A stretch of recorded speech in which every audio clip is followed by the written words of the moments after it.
Good morning. We're going to continue this review. We're going to do from 12 to 22.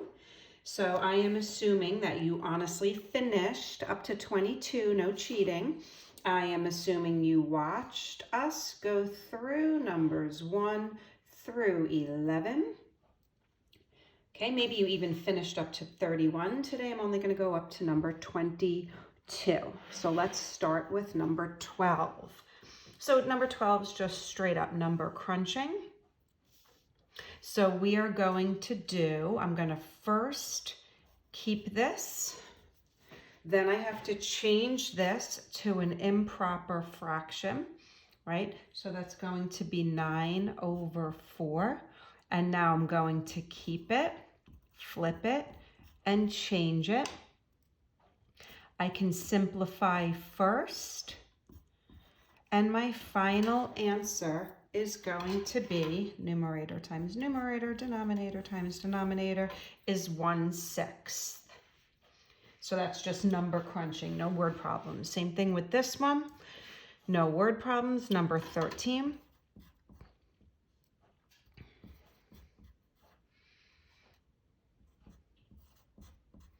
And I would change that to a mixed number. Okay. All right, moving on to number 14.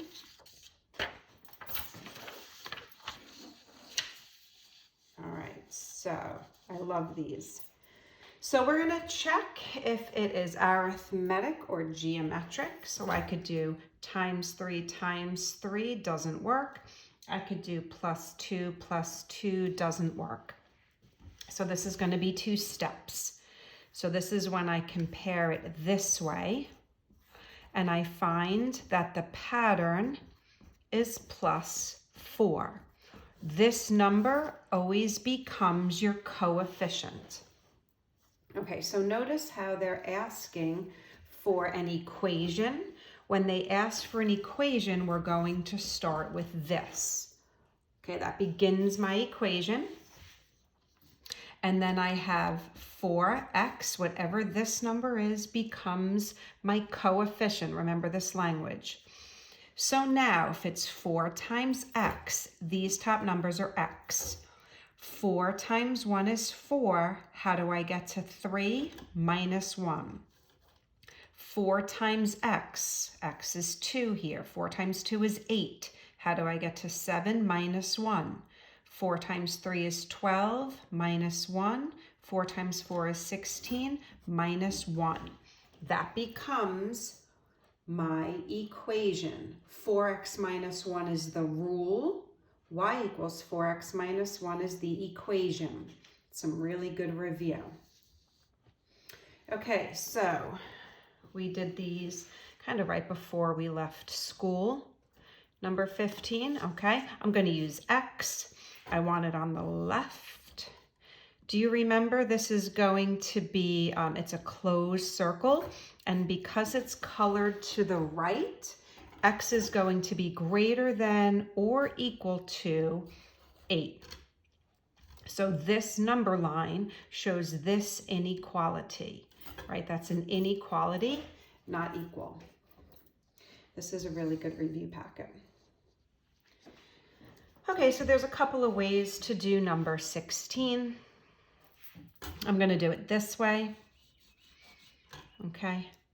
I'm going to say this whole box right here is 5 times 3 is 15. I'll leave units till the end. Careful. This box right here is not 6 times 2.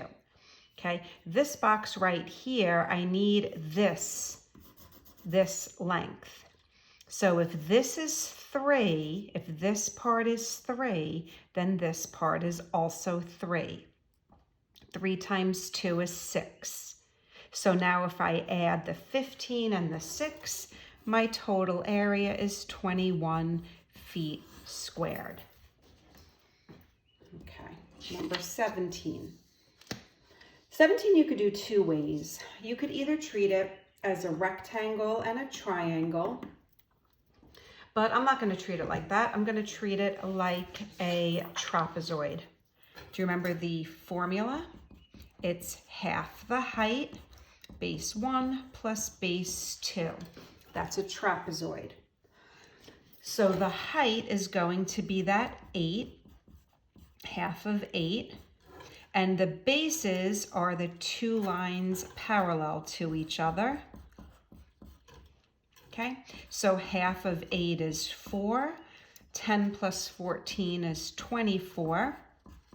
I could do this in my head. I don't know if you can.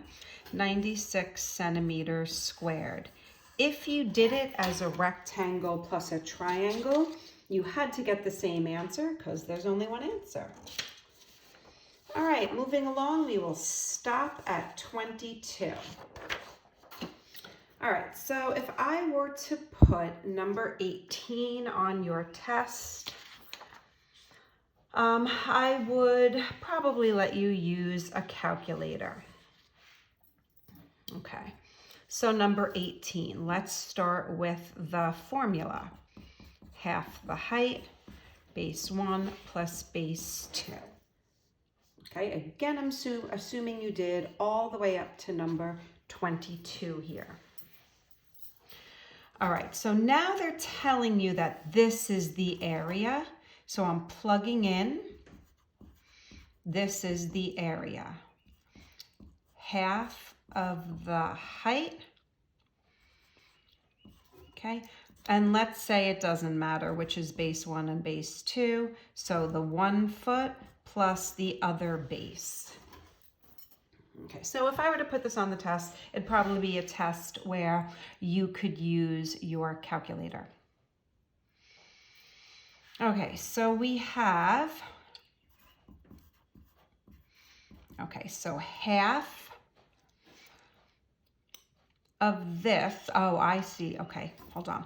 What if I multiply this times 2?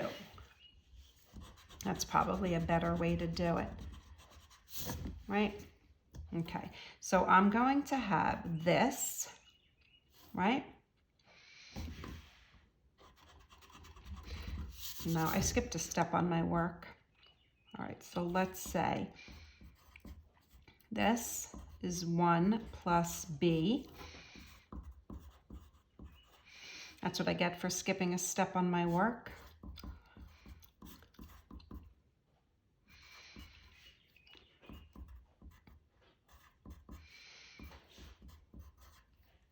So my base, subtract 1 from each side, is going to be half of a foot.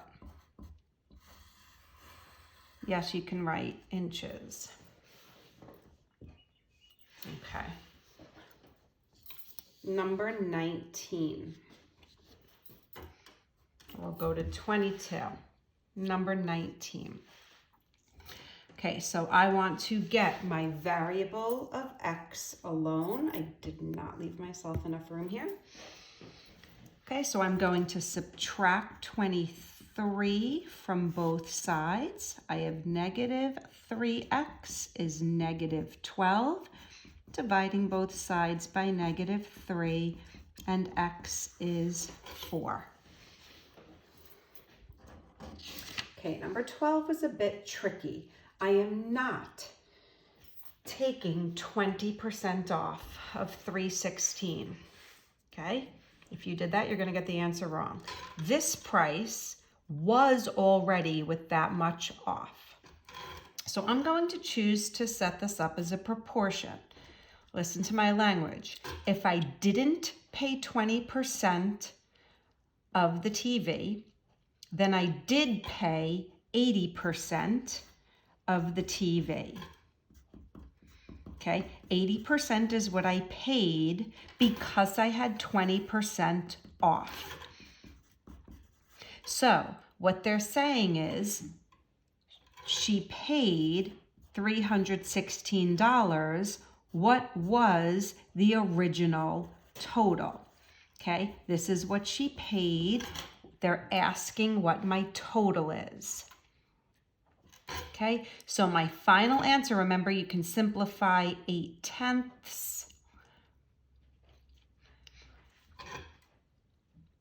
My final answer is going to be $395. Do you remember when we simplified the 8/10?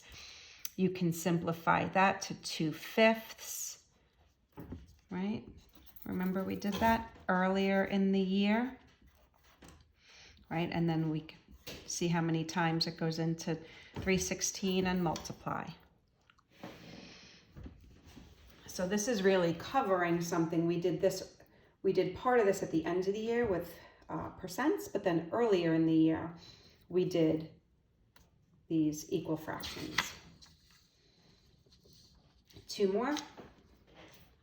Number 21.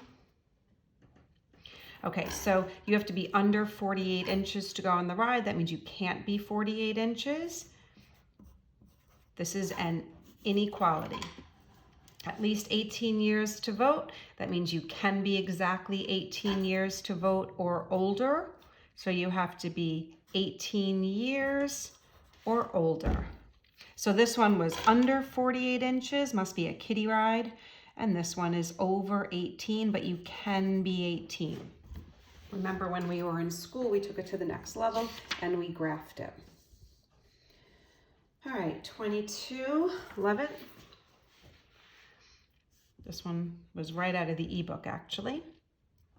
Okay, so 22. To get from 9 to 27, you multiply by 3. But remember, when you're multiplying, when you're making the area bigger, you're making the length and the width bigger. So this is really bigger by 3 times 3, the length and the width. So 3 squared is 9. Right? So that means if the area of the smaller octagon is this, I have to do 391 times 9 to get my final answer. So this bigger octagon is going to be, after I do my multiplication, that.